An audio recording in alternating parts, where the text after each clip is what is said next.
या तीन गोष्टी वेगळ्या नाही आहेत. या तीन गोष्टींचा एकमेकांशी संबंध आहे. कारण शेवटी सत्ता आपल्याला मिळाली ती संघटनेमुळे आणि जनतेमुळे. कारण संघटनेने जनतेच्या आणि सरकारच्या मधला दुवा म्हणून त्या ठिकाणी काम केलं, कार्यकर्त्यांनी ते काम केलं आणि म्हणून जनतेने आपल्यावर विश्वास ठेवला आणि आपल्याला त्या ठिकाणी निवडून दिलं. या निवडणुकीनंतर कार्यकर्त्यांची आणि संघटनेची जबाबदारी वाढली आहे, ती कमी झालेली नाही. कारण आता जनतेच्या अपेक्षा देखील जास्त आहेत. त्या अपेक्षा पूर्ण करण्याकरता एका सेतूचं काम हे संघटनेला आणि कार्यकर्त्यांना करावं लागणार आहे. आणि म्हणून एकीकडे संपर्क आणि दुसरीकडे संवाद, या दोन गोष्टी अत्यंत महत्त्वाच्या आहेत. संपर्काचा कार्यक्रम आपण सुरू केलेला आहे. आपले हे सगळे सदस्य या संपर्काच्या माध्यमातून आपण तयार करू आणि मग त्यांचाच उपयोग करून आपण अशा प्रकारे आपला संवाद स्थापित करू की भारतीय जनता पक्षाला सातत्याने यश मिळेल आणि सामान्य माणसाच्या आशा आकांक्षा आणि अपेक्षा हे आपण निश्चितपणे पूर्ण करू शकू. आणि म्हणून आज मी भारतीय जनता पार्टी नागपूर महानगराचं अभिनंदन करतो. आपण चांगली सुरुवात केली आहे. आज 1 लाखाचं टार्गेट आपण ठेवलं आहे.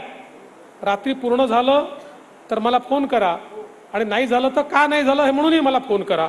पण मला विश्वास आहे की तुम्ही जर ठरवलेलं आहे तर 1 लाखाचं टार्गेट आपण पूर्ण करू शकू.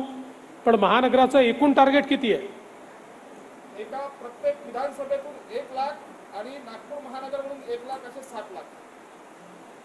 नागपूर महानगराने 7 लाखाचं टार्गेट ठेवलं आहे. चांगलं टार्गेट आहे, पण याला मेहनत करावी लागेल. हे शक्य आहे का? 100% शक्य आहे. पण बिना मेहनतीने हे शक्य नाही आहे. नाहीतर बंटीजी माझ्यासमोर 7 लाख सांगतील आणि नंतर 2च लाख झाले बंटीजी, तर चालणार नाही. तुम्ही वाटल्यास 7 लाखाच्या ऐवजी 6,99,000 सांगा, पण जेवढे सांगाल तेवढे पूर्ण करा.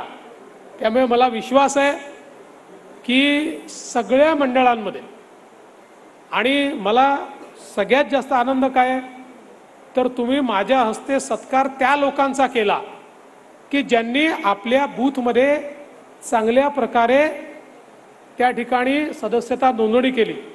ॲव्हरेज ज्यांचा सत्कार आपण केला त्या प्रत्येकाने ॲव्हरेज आपल्या बूथमध्ये 250 सदस्य नोंदवलेले आहेत. म्हणजे 1000चा बूथ आपण विचार केला तर जवळपास 25% सदस्य त्यातले आपण ऑलरेडी केलेले आहेत. ही अतिशय चांगली अशा प्रकारची अचीवमेंट आहे. आणि म्हणून मी त्या सगळ्यांचं अतिशय मनापासून अभिनंदन करतो. आणि 20 तारखेनंतर जो कार्यक्रम होईल त्या दिवशी मी थकून गेलो पाहिजे. इतक्या लोकांचा सत्कार करण्याची संधी ही मला मिळाली पाहिजे की शेवटी मी बंटीला म्हटलं पाहिजे की बाबा आता पुरे कर, यापेक्षा जास्त सत्कार मी करू शकत नाही. अशा प्रकारचं काम हे महानगरातल्या पदाधिकाऱ्यांनी कार्यकर्त्यांनी करावं आणि माझ्यासहित आमदारांनी त्याच्यामध्ये विशेष लक्ष घालावं. अशा प्रकारची माझ्यासहित सगळ्या आमदारांना विनंती करतो. मला स्वतःला आदेश देतो, बाकीच्यांना विनंती करतो आणि माझं बोलणं संपवतो. धन्यवाद. जय हिंद, जय महाराष्ट्र. तर भाजपला जगातला सर्वात मोठा पक्ष बनवण्याचं अमित शहांचं